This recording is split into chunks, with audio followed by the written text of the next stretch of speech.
শ্রী পরমাত্মনে নমঃ। যথার্থ গীতা, শ্রীমদ্ ভগবদ গীতা, অথ পঞ্চদশ অধ্যায়। মহাপুরুষগণ বিভিন্ন দৃষ্টান্ত দ্বারা সংসারকে বোঝাবার চেষ্টা করেছেন। কেউ সংসার অরণ্য বলেছেন, কেউ সংসার সাগর বলেছেন। অবস্থা ভেদে একেই ভবনদী, ভবকূপ বলা হয়েছে এবং কখনো এর তুলনা গোষ্পদের সঙ্গে করা হয়েছে, অর্থাৎ ইন্দ্রিয় সমূহের আয়তন যত, সংসারও ততটুকুই। এবং শেষে এমন অবস্থা আসে যে নাম লইত ভবসিন্ধু সুখাহি, নাম নিলেই ভবসিন্ধু শুকিয়ে যায়। এরূপ সমুদ্র সংসারে আছে কি?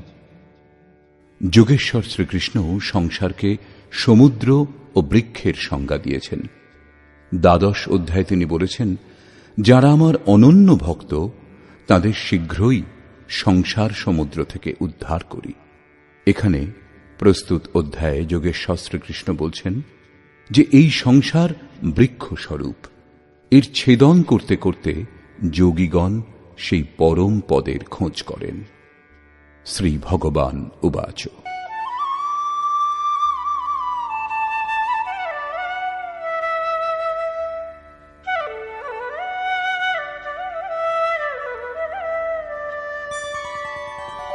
ঊর্ধ্বমূলমধঃ শাখम् অশ্বত্থম প্রাহুরব্যয়म् ছন্দাংসি যস্য পর্ণানি যস্তম বেদ স বেদবিৎ। অর্জুন, ঊর্ধ্বমূলম, ঊর্ধ্বে পরমাত্মাই এর মূল, অধঃ শাখম, নিম্নদিকে প্রকৃতি এর শাখাসমূহ। এইরূপ সংসাররূপী অশ্বত্থ বৃক্ষকে অবিনাশী বলা হয়। বৃক্ষ আশ্বাহ, অর্থাৎ কাল পর্যন্তও যে থাকবেই এটা বলা যায় না। যে কোনো সময় ছেদন হতে পারে, কিন্তু অবিনাশী বলা হয়। শ্রীকৃষ্ণের অনুসারে অবিনাশী বস্তু দুটি, এক সংসার রূপ বৃক্ষ অবিনাশী, এবং দ্বিতীয় তার থেকেও শ্রেষ্ঠ পরম অবিনাশী। এই অবিনাশী সংসার রূপ বৃক্ষের পাতা বেদকে বলা হয়েছে।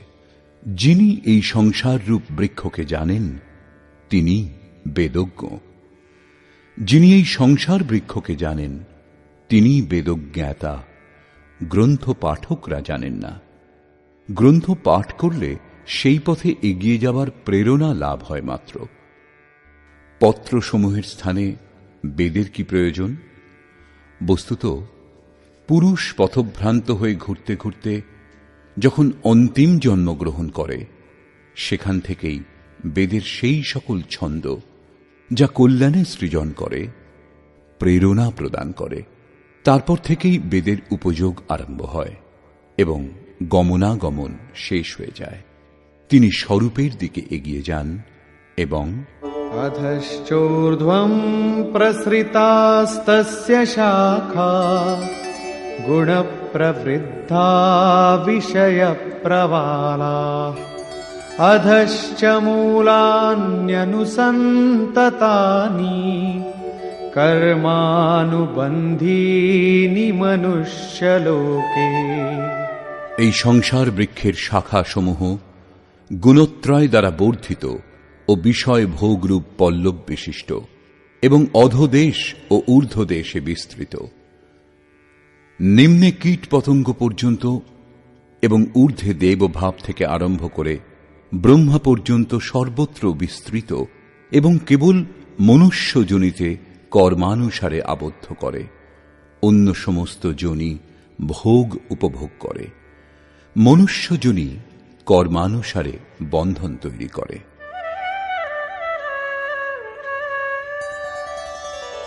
ন রূপমস্যেহ তথোপলভ্যতে নান্তো ন চাদির্ন চ সম্প্রতিষ্ঠা অশ্বত্থমেনং সুবিরূঢ়মূলম असङ्गशस्त्रेण दृढेन छित्त्वा। কিন্তু এই সংসার বৃক্ষের রূপ যেমন বলা হয়েছে তেমন দেখা যায় না, কারণ এর আদি নেই ও অন্তও নেই, এবং এর স্থিতিও উত্তম নয়, কারণ এই বৃক্ষ পরিবর্তনশীল। এই দৃঢ়মূল সংসার বৃক্ষকে দৃঢ় অসঙ্গ শস্ত্রেণ, অসঙ্গ অর্থাৎ বৈরাগ্যরূপ অস্ত্র দ্বারা ছেদন করতে হবে। এমন নয় যে অশ্বত্থের মূলে পরমাত্মা বাস করেন, অথবা অশ্বত্থ পাতা বেদ আর শুরু করে দিলেন বৃক্ষের পূজা। এই সংসার বৃক্ষের মূল স্বয়ং পরমাত্মাই বীজ রূপে প্রসারিত, তাহলে কি তাও ছেদন হবে? দৃঢ় বৈরাগ্য দ্বারা এই প্রকৃতির সম্বন্ধ বিচ্ছেদ হয়, একেই ছেদন বলা হয়। ছেদন করে কি করা হবে?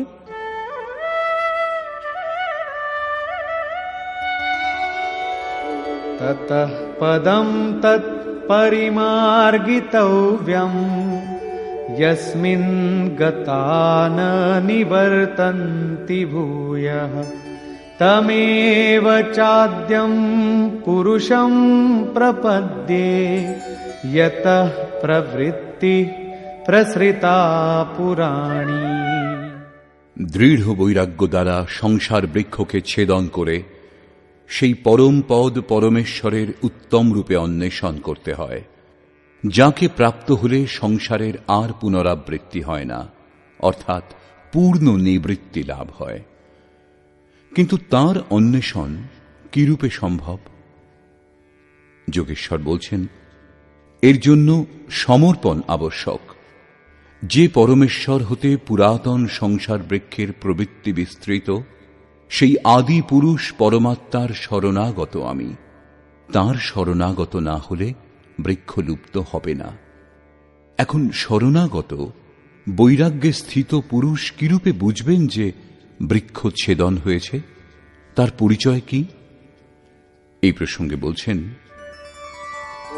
निर्माण मोहाजित संग दोषा अध्यात्म नित्या विनिवृत्त कामा द्वन्द्वैर्विमुक्ता सुख दुःख संज्ञैर् गच्छन्त्यमूढा पदमव्ययं तत्। উপরোক্ত প্রকার সমর্পণ দ্বারা যাদের মোহ ও মান নষ্ট হয়েছে, যারা আসক্তিরূপ সঙ্গদোষ জয়ী, অধ্যাত্ম নিত্যা পরমাত্মার স্বরূপে যাদের নিরন্তর স্থিতি, যাদের কামনা নিবৃত্ত হয়েছে এবং সুখ দুঃখরূপ দ্বন্দ্ব থেকে বিমুক্ত জ্ঞানীগণ সেই অবিনাশী পরম পদ প্রাপ্ত হন। যতক্ষণ এই অবস্থা লাভ না হয় ততক্ষণ সংসার বৃক্ষ ছেদন হয় না। বৈরাগ্যের প্রয়োজন এত দূর পর্যন্তই। সেই পরম পদের স্বরূপ কি যা লাভ করা হয়? न तद्भासयते सूर्यो न शशाङ्को न पावकः यद्गत्वा न निवर्तन्ते तद्धाम परमं मम। সেই পরম পদকে সূর্য, চন্দ্র ও অগ্নি প্রকাশ করতে পারে না। যাকে লাভ করলে সংসারে আর পুনর্জন্ম হয় না, সেটাই আমার পরম ধাম, অর্থাৎ তাদের পুনর্জন্ম হয় না। এই পদ লাভ করার অধিকার সকলের সমান। এই প্রসঙ্গে বলছেন,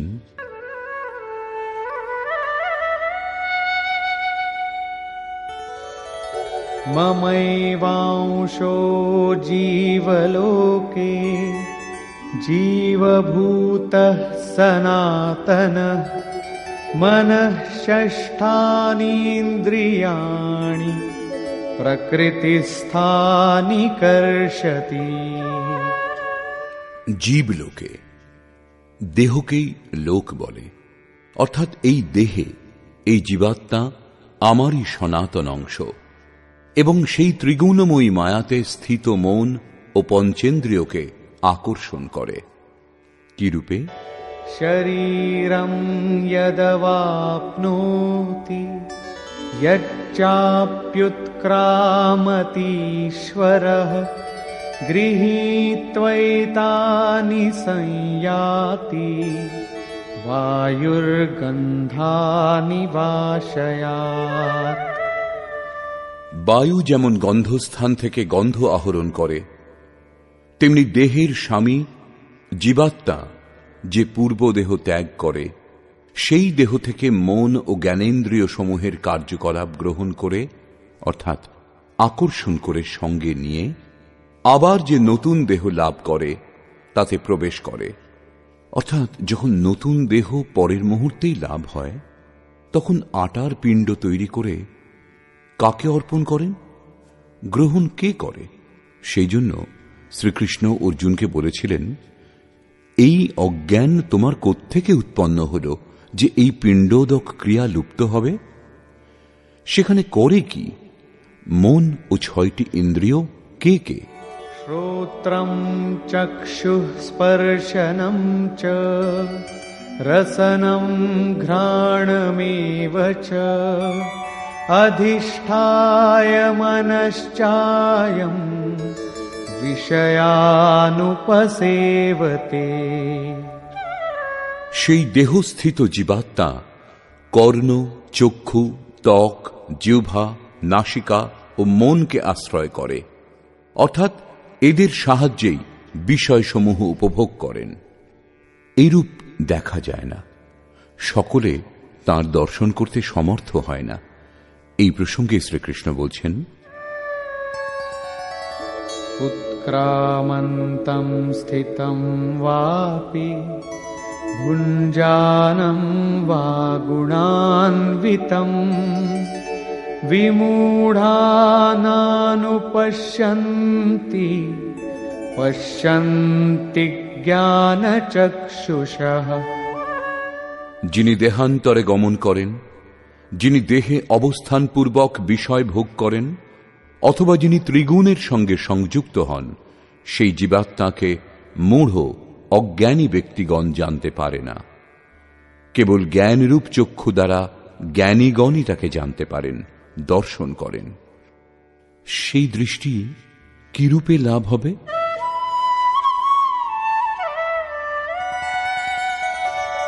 यतन्तो योगिनश्चैनं पश्यन्त्यात्मन्यवस्थितं यतन्तोऽप्यकृतात्मानो नैनं पश्यन्त्यचेतसः। যোগীগণ স্বীয় হৃদয়ে চিত্তকে সর্বদিক থেকে একত্র করে এই আত্মাকে যত্নপূর্বক প্রত্যক্ষ দর্শন করেন। কিন্তু অকৃতার্থ আত্মা যাদের, অর্থাৎ মলিন অন্তঃকরণ যাদের, সেই অজ্ঞানীগণ যত্নশীল হলেও এই আত্মাকে জানতে পারে না, কারণ তাদের অন্তঃকরণ বাহ্য প্রবৃত্তিসমূহে বিক্ষিপ্ত। চিত্তকে সর্বদিক থেকে একত্র করে অন্তরাত্মাতে যত্নশীল ভাবুকগণই তাকে লাভ করার যোগ্য হন। অতএব অন্তঃকরণ থেকে নিরন্তর সুমিরন আবশ্যক। এখন সেই মহাপুরুষগণের স্বরূপে যে সমস্ত বিভূতি লাভ হয়, যা পূর্বেও বলেছেন, সেই সকলের ওপর আলোকপাত করলেন।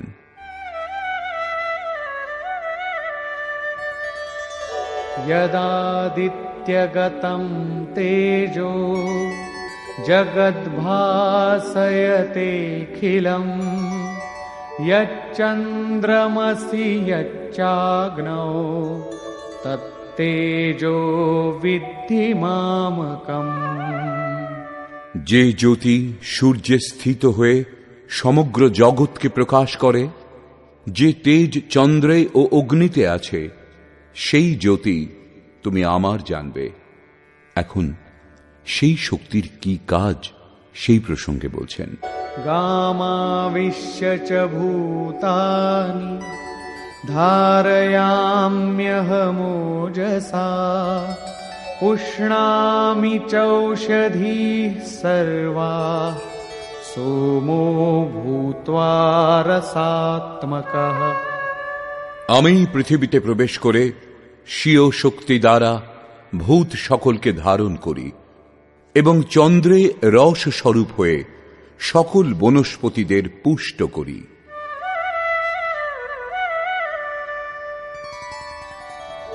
अहं वैश्वानरो भूत्वा प्राणिनां देहमाश्रितः प्राणापानसमायुक्तः पचाम्यन्नं चतुर्विधम्। আমি প্রাণীগণের দেহে অগ্নিরূপে স্থিত হয়ে প্রাণ ও অপান বায়ুর সঙ্গে সংযুক্ত হয়ে 4 প্রকার খাদ্য পরিপাক করি। চতুর্থ অধ্যায়ে যোগেশ্বর শ্রীকৃষ্ণ স্বয়ং ইন্দ্রিয়াগ্নি, সংযমাগ্নি, যোগাগ্নি, প্রাণ অপানাগ্নি, ব্রহ্মাগ্নি ইত্যাদি 13-14টি অগ্নির উল্লেখ করেছেন। এদের সকলের পরিণাম জ্ঞান রূপেই পরিভাষিত হয়েছে। জ্ঞানকেই অগ্নি বলা হয়। শ্রীকৃষ্ণ বলছেন, এইরূপ অগ্নিস্বরূপ হয়ে প্রাণ ও অপানের সঙ্গে সংযুক্ত হয়ে 4 প্রকার বিধি দ্বারা জপ সর্বদা নিঃশ্বাস প্রশ্বাসে হয়। জপের 4 বিধি বৈখরী, মধ্যমা, পশ্যন্তী ও পরা। এই 4 বিধি দ্বারা প্রস্তুত অন্নকে আমি পরিপাক করি। শ্রীকৃষ্ণের অনুসারে ব্রহ্মই একমাত্র অন্ন যার দ্বারা আত্মা পূর্ণ তৃপ্ত হয়, আর কখনো অতৃপ্ত হয় না। দেহের পোষক প্রচলিত অন্নকে যোগেশ্বর আহারের সংজ্ঞা দিয়েছেন। বাস্তবিক অন্ন পরমাত্মা। বৈখরী, মধ্যমা, পশ্যন্তী ও পরা এই 4টি বিধি পেরিয়ে সেই অন্ন পরিপক্ক হয়। একেই অনেক মহাপুরুষ নাম, রূপ, লীলা ও ধাম বলেছেন। সর্বপ্রথম নাম জপ করা হয়। ক্রমশ হৃদয়ে ইষ্টের স্বরূপ প্রকট হতে থাকে। তারপরে তার লীলার বোধ জাগে যে সেই ঈশ্বর কিভাবে কণায় কণায় ব্যাপ্ত আছেন, কিভাবে তিনি সর্বত্র কার্য করেন। এইরূপ হৃদয় দেশে ক্রিয়াকলাপের দর্শনই তাঁর লীলা দর্শন, বাহ্য রামলীলা রাসলীলা নয়। এবং সেই ঈশ্বরীয় লীলার প্রত্যক্ষ অনুভূতি করতে করতে যখন মূল লীলাধারীর স্পর্শ লাভ হয়, তখন ধামের অবস্থা লাভ হয়। তাঁকে জানার পর সাধক তাঁতে প্রতিষ্ঠিত হন। তাঁতে প্রতিষ্ঠিত হওয়া এবং পরাবাণীর পরিপক্ক অবস্থাতে পরব্রহ্মের স্পর্শ করে তাঁতে স্থিত হওয়া, 2 একসঙ্গে হয়। এইরূপ প্রাণ ও অপান অর্থাৎ নিঃশ্বাস ও প্রশ্বাসের সঙ্গে সংযুক্ত হয়ে 4 বিধি দ্বারা অর্থাৎ বৈখরী, মধ্যমা, পশ্যন্তী ও ক্রমশ পরা সম্পূর্ণ হয় যখন, তখন সেই অন্ন ব্রহ্ম পরিপক্ক হয়ে যায়, লাভও হয়, পরিপাকও হয় এবং পাত্র পরিপক্কই হয়।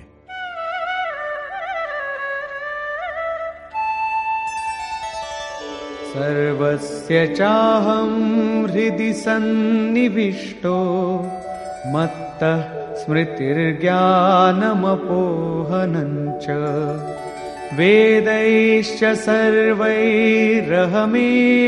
वेद्यो वेदान्तकृद्वेदविदेम चाहम्। আমি সকল প্রাণীর হৃদয়ে অন্তর্যামী রূপে স্থিত আছি। আমার দ্বারাই স্বরূপের স্মৃতি উৎপন্ন হয়।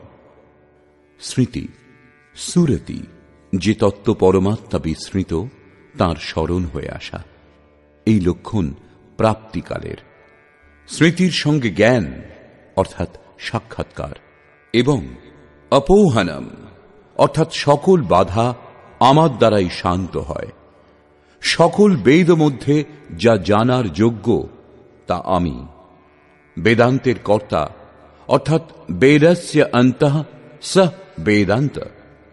পৃথক ছিলেন তবেই তো অনুভব হল। যখন জানার সঙ্গে সঙ্গে সেই স্বরূপে প্রতিষ্ঠিত হয়েছেন, তখন আর কে কাকে জানতে চাইবেন? বেদান্তের কর্তা আমি এবং বেদবিদ সেও আমি, বেদের জ্ঞাতাও আমি। অধ্যায়ের আরম্ভে তিনি বলেছিলেন যে এই সংসার বৃক্ষের ন্যায়, ঊর্ধ্বে পরমাত্মা মূল এবং নিম্নে প্রকৃতি পর্যন্ত বিস্তৃত তার শাখাসমূহ। যিনি এই মূল থেকে প্রকৃতির বিভাজন করে একে জানেন, মূল সহ জানেন, তিনি বেদবিদ। এখানে যোগেশ্বর বলছেন যে আমি বেদবিদ। শ্রীকৃষ্ণ নিজের তুলনা বেদজ্ঞ মহাপুরুষগণের সঙ্গে করলেন। শ্রীকৃষ্ণ তত্ত্বজ্ঞ মহাপুরুষ, যোগীগণের মধ্যে পরম যোগী ছিলেন। এই প্রশ্ন এখানেই সম্পূর্ণ হল। এখন বলছেন যে এই সংসারে পুরুষের স্বরূপ দুই প্রকারের। দ্বাবিমৌ পুরুষৌ লোকে ক্ষরশ্চাক্ষর এব চ ক্ষরঃ সর্বাণি ভূতানি কূটস্থোক্ষর উচ্যতে।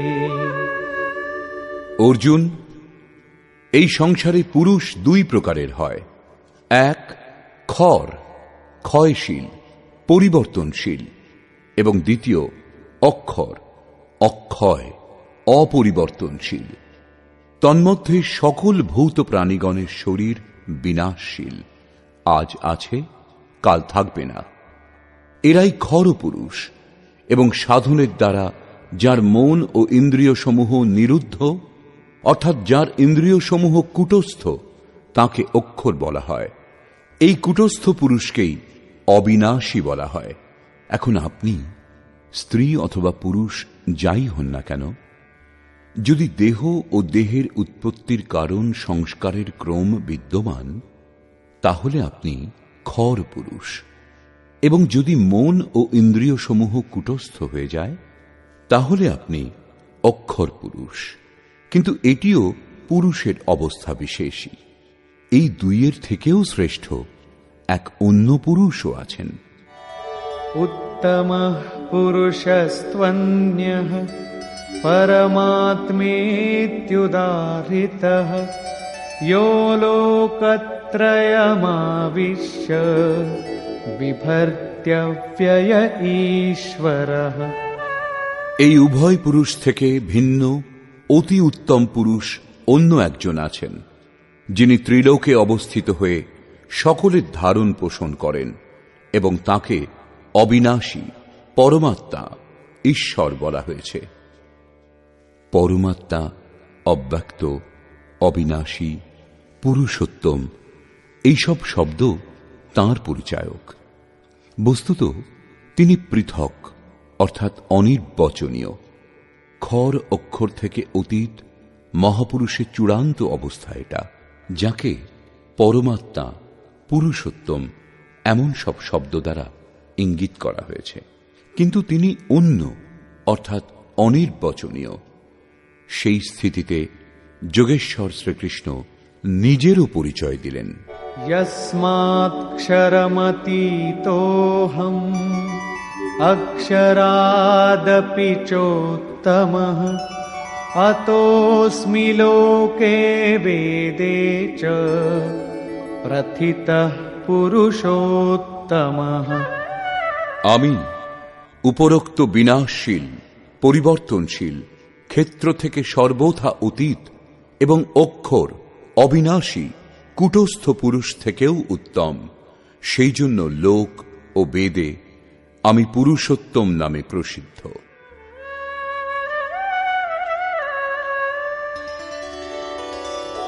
यो मामेवमसम्मूढो जानाति पुरुषोत्तमम् स सर्वविद् भजति माम् सर्वभावेन भारत।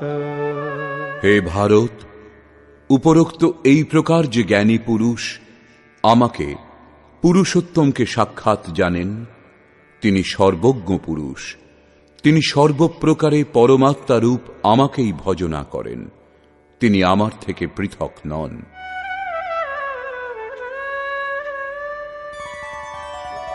इति गुह्यतमं शास्त्रम् इदमुक्तं मया नघ एतद्बुद्ध्वा बुद्धिमान् स्यात् कृतकृत्यश्च भारत। হে নিষ্পাপ অর্জুন, এইরূপ অতি গোপনীয় শাস্ত্র আমার দ্বারা বলা হল। এই তত্ত্ব অবগত হয়ে মানুষ পূর্ণ জ্ঞাতা ও কৃতার্থ হন।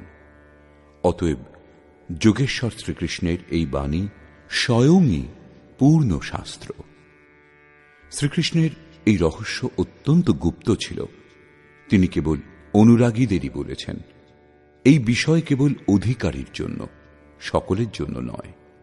কিন্তু যখন এই রহস্য সম্বন্ধেই লেখা হয়, শাস্ত্র সকলের জন্য সুলভ হয়, তখন মনে হয় যে শ্রীকৃষ্ণ সকলকেই বলেছেন। কিন্তু বস্তুত এই রহস্য অর্থাৎ শাস্ত্র শুধু অধিকারীর জন্যই। শ্রীকৃষ্ণের সেই অলৌকিক স্বরূপ সকলের দর্শন করার জন্য ছিলও না। কেউ তাকে দ্বারকাধীশ অর্থাৎ দ্বারকার রাজা বলে জানতেন, কেউ দূত এবং কেউ তাকে যদুবংশীয় বলেই মনে করতেন। প্রকৃতপক্ষে সেই অধ্যাত্ম বিষয়ের অধিকারী অর্জুনই ছিলেন। তাই যোগেশ্বর অর্জুনের কাছে কিছু গোপন করেননি। অর্জুন অনুভব করলেন যে শ্রীকৃষ্ণ পরম সত্য, পুরুষোত্তম। শ্রীকৃষ্ণ গোপন করলে অর্জুনের কল্যাণ সম্ভব ছিল না। এই বিশেষত্ব ভগবৎ প্রাপ্ত প্রত্যেক মহাপুরুষের মধ্যে পাওয়া যায়। রামকৃষ্ণ পরমহংসদেব একবার খুব আনন্দিত হয়েছিলেন। তখন ভক্তগণ জিজ্ঞাসা করেছিলেন, আজ আপনি যে খুব আনন্দিত? তিনি বলেছিলেন, আজ আমি সেই পরমহংস হয়ে গেছি। তার সমকালীন কোন শ্রেষ্ঠ মহাপুরুষ পরমহংস ছিলেন, তিনি তার দিকেই ইঙ্গিত করেছিলেন। কিছুক্ষণ পর তিনি অনুগামী সাধকদের, যারা কায়মনোবাক্যে বৈরাগ্যের আশায় তাঁর অনুগামী, তাদের বলেছিলেন, দেখো, তোমরা আর সন্দেহ করো না, আমি সেই রাম যিনি ত্রেতাযুগে আবির্ভূত হয়েছিলেন।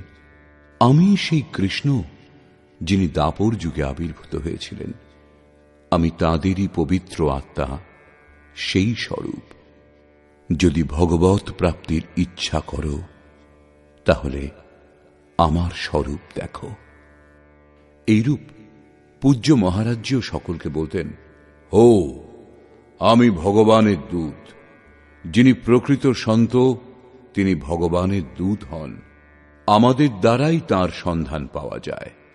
যীশুখ্রিস্ট বলেছিলেন, আমি ভগবানের পুত্র, আমার কাছে এসো, তাহলে ঈশ্বরের পুত্র বলে অভিহিত হবে। অতএব সকলেই পুত্র হতে পারেন। সান্নিধ্যে আসার তাৎপর্য, তাঁরা সাধনা করে যে ব্রহ্মে স্থিত হয়েছেন, সাধনাক্রমে চলে তা সম্পূর্ণ করতে হবে। মোহাম্মদ সাহেবও বলেছিলেন, আমি আল্লাহর রসুল, সংবাদ বাহক। পূজ্য মহারাজজি সকলকে এটুকু বলতেন। কারো বিচার খণ্ডন মণ্ডন করেননি তিনি, কিন্তু বিরক্ত অনুগামীদের বলতেন, কেবল আমার স্বরূপ দেখো। যদি তুমি সেই পরম তত্ত্ব সম্বন্ধে জানতে চাও, তাহলে আমাকে দেখো, সন্দেহ করো না। যারা সন্দেহ করতেন, তাদের অনুশাসনের মধ্যে রেখে অন্তরে অনুভব সঞ্চার করে বাহ্য সমস্ত বিচার থেকে সরিয়ে যোগেশ্বর শ্রীকৃষ্ণের অনুসারে দ্বিতীয় অধ্যায়ের 40 থেকে 43 সংখ্যক শ্লোক, অনন্ত পূজা পদ্ধতি যার অন্তর্গত, তাই নিজের স্বরূপে নিযুক্ত করেছিলেন। তিনি অদ্যাবধি মহাপুরুষের রূপে অবস্থিত। এই রূপ শ্রীকৃষ্ণের স্থিতিও গোপনীয় ছিল, কিন্তু নিজের অনন্য ভক্ত, পূর্ণ অধিকারী, অনুরাগী অর্জুনের প্রতি তিনি তা প্রকাশ করেছিলেন। প্রত্যেক ভক্তের পক্ষেই এমন হওয়া সম্ভব। মহাপুরুষ লক্ষ লক্ষ ব্যক্তিকে সেই পথে চালান। নিষ্কর্ষ, বর্তমান অধ্যায়ের শুরুতে যোগেশ্বর শ্রীকৃষ্ণ বলেছিলেন, একটা অশ্বত্থ বৃক্ষের ন্যায় এই সংসার। অশ্বত্থ একটা উদাহরণ মাত্র। ঊর্ধ্বে এর মূল পরমাত্মা এবং নিম্নে প্রকৃতি পর্যন্ত বিস্তৃত এর শাখা প্রশাখা। যিনি এই বৃক্ষকে সম্পূর্ণরূপে জানেন তিনি বেদজ্ঞ। এই সংসার বৃক্ষের শাখাসমূহ ঊর্ধ্বদেশে এবং অধোদেশে সর্বত্র বিস্তৃত, এবং মূলানি এর মূলের জাল ঊর্ধ্বে এবং নিম্নে সর্বত্র ব্যাপ্ত, কারণ সেই মূল ঈশ্বর এবং তিনি বীজ রূপে প্রত্যেক জীবের হৃদয়ে বাস করেন। দৃষ্টান্তস্বরূপ একটি পৌরাণিক কাহিনী প্রস্তুত করা হয়েছে। একবার পদ্মফুলের ওপর বসে ব্রহ্মা বিচার করছিলেন যে আমার উৎপত্তি স্থান কোথায়, কোথায় আমার জন্ম হয়েছিল। তিনি সেই পদ্মফুলের নালে প্রবেশ করে অনবরত এগিয়ে যেতে লাগলেন, কিন্তু নিজের উদ্গম দেখতে পেলেন না। তখন তিনি হতাশ হয়ে পদ্মাসনে বসে পড়লেন।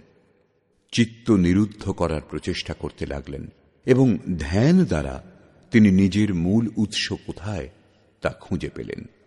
পরম তত্ত্বের সাক্ষাৎকার করে তাঁর স্তব করলেন। পরম স্বরূপের দ্বারা অবগত হলেন যে আমি সর্বত্র বিরাজমান, কিন্তু আমার প্রাপ্তিস্থান হৃদয়। হৃদয় দেশে যিনি ধ্যান করেন তিনি আমাকে লাভ করেন।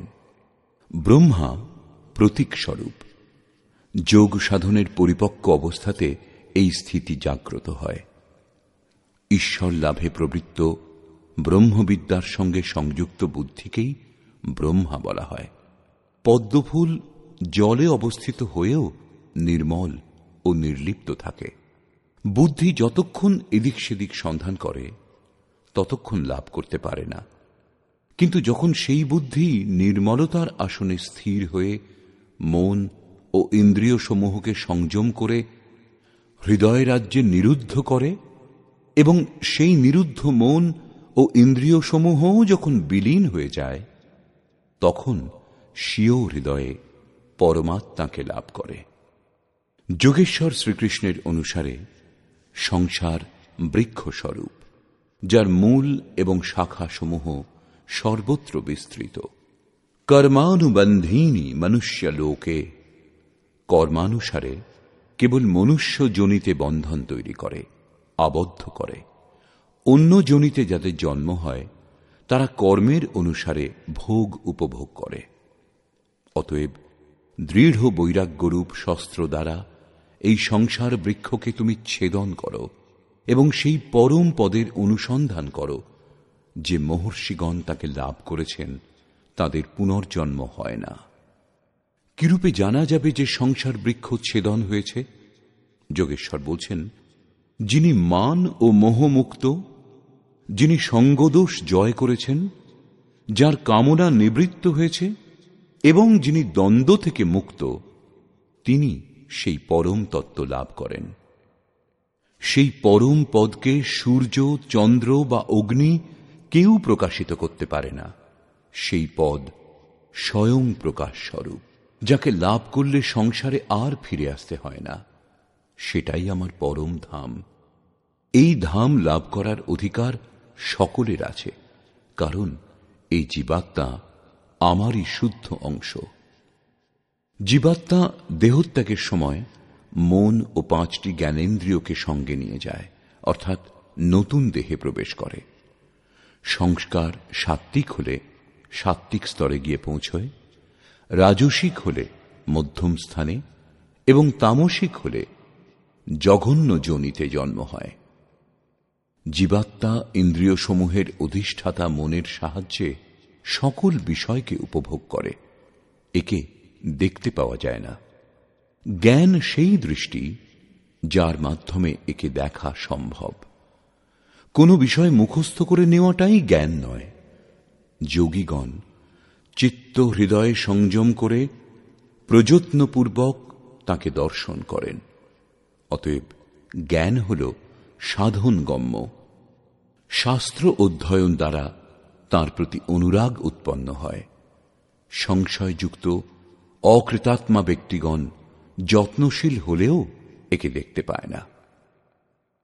এখানে প্রাপ্তি স্থানের বর্ণনা করা হয়েছে। অতএব সেই অবস্থাতে বিভূতিসমূহের প্রবাহ স্বাভাবিক। সে সকলের ওপর আলোকপাত করে যোগেশ্বর শ্রীকৃষ্ণ বলছেন, সূর্য ও চন্দ্রে যে প্রকাশ আছে সেই প্রকাশ আমার জানবে। অগ্নিতে যে তেজ আছে সেই তেজও আমার। আমি প্রচণ্ড অগ্নিরূপে 4 বিধি দ্বারা পরিপক্ক অন্নকে পরিপাক করি। শ্রীকৃষ্ণের বাণীতে অন্ন একমাত্র ব্রহ্ম, অন্নম ব্রহ্মেতি ব্যজানাৎ, যাকে লাভ করে এই আত্মা পূর্ণ তৃপ্ত হয়।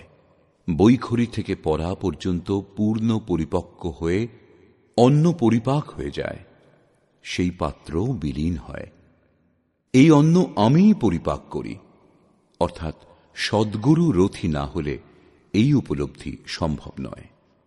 এই বিষয়ের উপর জোর দিয়ে যোগেশ্বর শ্রীকৃষ্ণ পুনরায় বললেন, সকল প্রাণীর অন্তর্দেশে অবস্থিত হয়ে আমি স্মৃতি প্রদান করি, বিস্মৃত স্বরূপের স্মৃতি প্রদান করি।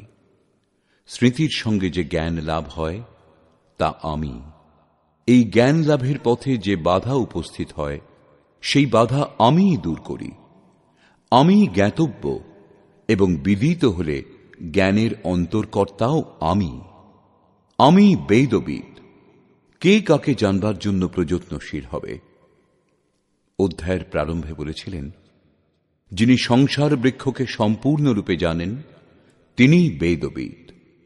যিনি এই সংসার বৃক্ষকে ছেদন করেন তিনি একে জানতে পারেন।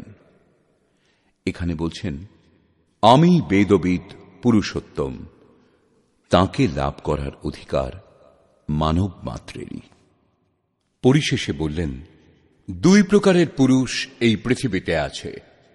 সকল ভূত প্রাণীর দেহ খড়। মন যখন কূটস্থ হয় তখন এই পুরুষকেই অক্ষর বলা হয়। অক্ষর হলেও এখনো তা দ্বন্দ্বাত্মক এবং এর থেকেও শ্রেষ্ঠ, যাকে পরমাত্মা, পরমেশ্বর, অব্যক্ত ও অবিনাশী বলা হয়, তিনি সম্পূর্ণ ভিন্ন। এই অবস্থা খর অক্ষরের ঊর্ধ্বে, একেই পরম স্থিতি বলা হয়। এর সঙ্গে তুলনা করে বললেন, আমিও খর অক্ষরের ঊর্ধ্বে, আমি সেই, তাই লোকে আমাকে পুরুষোত্তম বলে।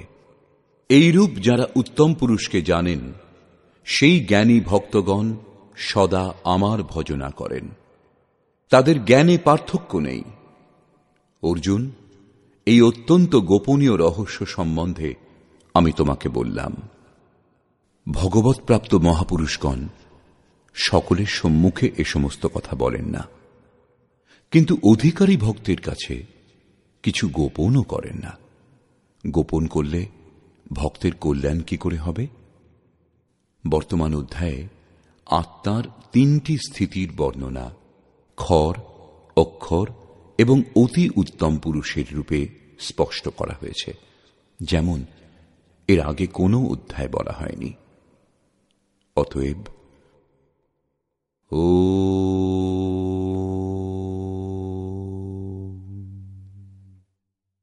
এই প্রকার শ্রীমদ্ ভগবদ্ গীতারূপী উপনিষদ এবং ব্রহ্মবিদ্যা তথা যোগশাস্ত্র বিষয়ক শ্রীকৃষ্ণ ও অর্জুনের সংবাদে পুরুষোত্তম যোগ নামক 15 অধ্যায় পূর্ণ হল।